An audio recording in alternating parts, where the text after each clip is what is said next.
Mas a gente precisa saber um pouco mais de você antes.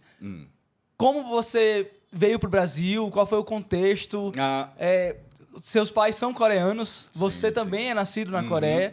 Então, o que aconteceu que sua família veio da Coreia para cá e como foi isso no Brasil? Bom, para mim, eu era pequeno, eu tinha 7, 8 anos, e eles falaram, nós vamos viajar.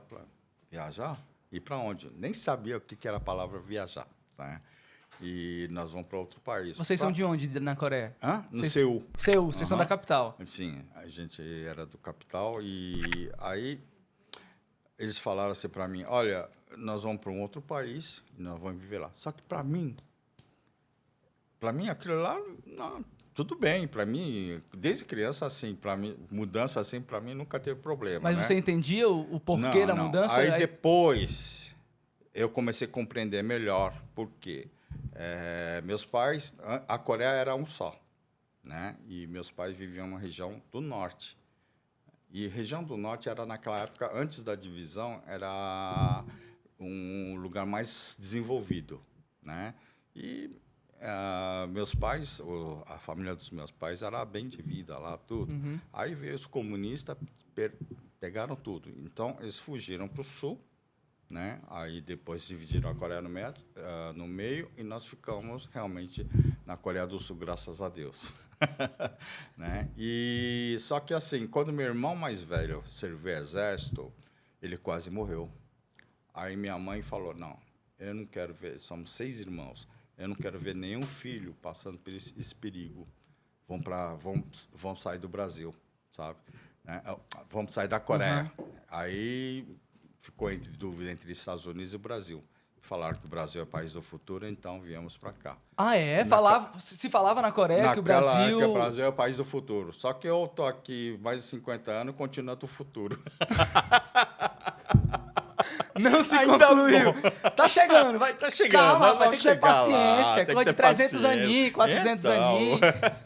Mas se via isso, tinha uma visão na Coreia de que o Brasil era uma potência de país... naquela época, anos 60, sabe? Então, ou era Estados Unidos e, assim, o lugar que a gente podia ir era a América do Sul. Só que na América do Sul, aqui, o Brasil é o maior país, né? Então, nós viemos para cá. E teus pais já tinham em mente fazer alguma coisa aqui ou eles vieram sem ideia de nada? Olha, falaram que, para falar a verdade, para poder viajar para o Brasil, para poder fazer migração, tinha que ver como agricultores. E a gente já veio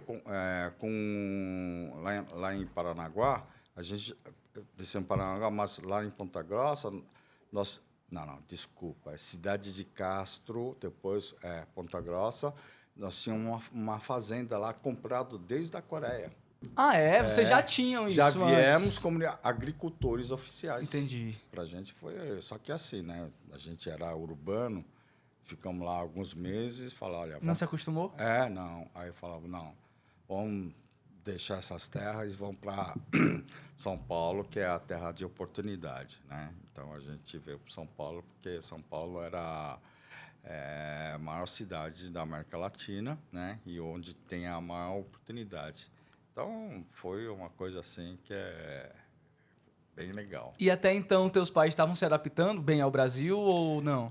É difícil, é muito difícil, né? Assim, minha mãe, a família da minha mãe era muito ocidentalizada, então ela gostava do Brasil todo. Meu pai, assim, em questão de cultura, ele tinha uma dificuldade, mas acabou se adaptando bem, sabe? Não tivemos grande problema. E você, qual foi a sua primeira impressão no Brasil, ainda pequeno, quando você chegou? Era uma festa, né? Porque não estudava, não tinha que ir para a escola. Brincava todo dia, sabe? Imagine, né? Nós viemos, viemos em 300 pessoas, imigramos juntos, no mesmo navio, né? Foi uma viagem de navio da Coreia para o Brasil. 2 meses. Saímos em dezembro de 64 e chegamos em janeiro de 65. Foi uma viagem de 2 meses da Coreia para o Brasil de navio. Então, foi assim, era um navio semicargueiro ainda. Para falar, viagem de navio, que legal. Não era esses cruzeiros, não. Era um galpão e onde se colocava camas de ferro, sabe, os beliches, e a divisão era com pano. E esse pano a gente colocava, como se fosse realmente um galpão cheio de cama. A gente veio dessa maneira. Foi difícil. Como se alimentava? Como se organizava? Porque 2 meses é muito tempo dentro desse espaço. A alimentação vinha da cozinha central, né? Porque não podia cozinhar, cada pessoa não podia cozinhar. Então, assim, eles tinham a cozinha central e eles forneciam, sabe? O arroz vinha num balde de madeira, sabe? E vinha ovo. Até hoje eu não consigo esquecer o cheiro desse ovo, porque para conservar esse ovo eles colocavam um químico. E esse cheiro era muito forte, sabe? Então, assim, era comidinha para se sustentar, não era nenhuma comidinha de luxo como hoje.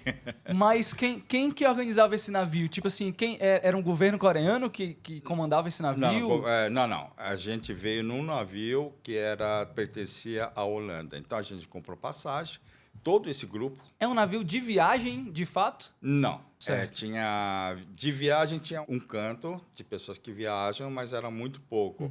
Mas era realmente cargueiro, sabe? Então, a gente veio num galpão de carga, mais adaptadinho para caber as pessoas. Isso, sabe? E tinha, acho que, 1/3 ia para o Paraguai, 2/3 ia ficar aqui no Brasil. E para meus pais foi muito difícil. Foi muito, muito difícil, porque, imagine, as camas eram tudo amarrado com corrente, porque quando pegava as ondas grandes...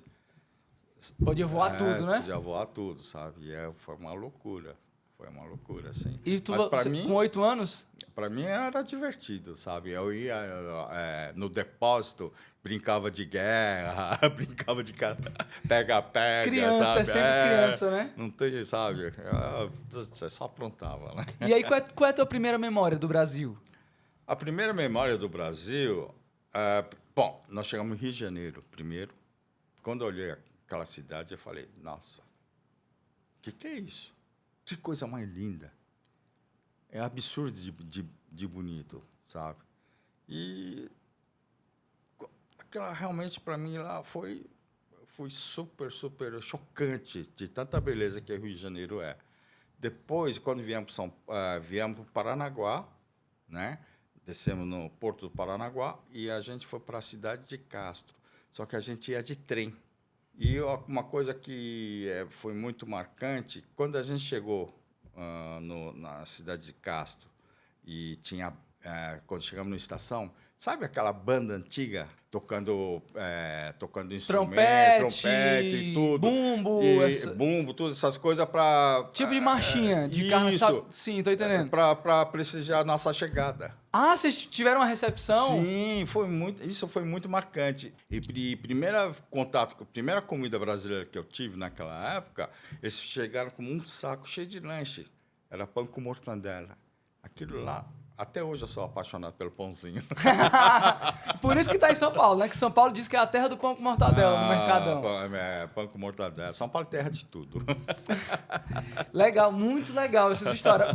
Eu não sabia. Você ia pular essa informação, rapaz, da viagem de navio? Você não perguntou? É verdade, é verdade. Não, tem assim, ainda assim, quando eu tiver oportunidade, realmente ser imigrante é diferente, é uma coisa assim que a gente aprende muita coisa. A visão das duas culturas, para mim, é fascinante, né? Pode dizer. Em outro programa, perguntou, né? Você é mais coreano ou brasileiro? Eu falo, não, eu sou 100% coreano, 100% brasileiro. Não é metade. Não é metade, sabe? Não joga fora nenhum metade de nada. Hoje tu ama o Brasil? Tu trocaria o Brasil por outro país? Olha, impossível, né? Porque eu sou apaixonado pelo Brasil e isso realmente é uma coisa assim que ninguém me tira do Brasil.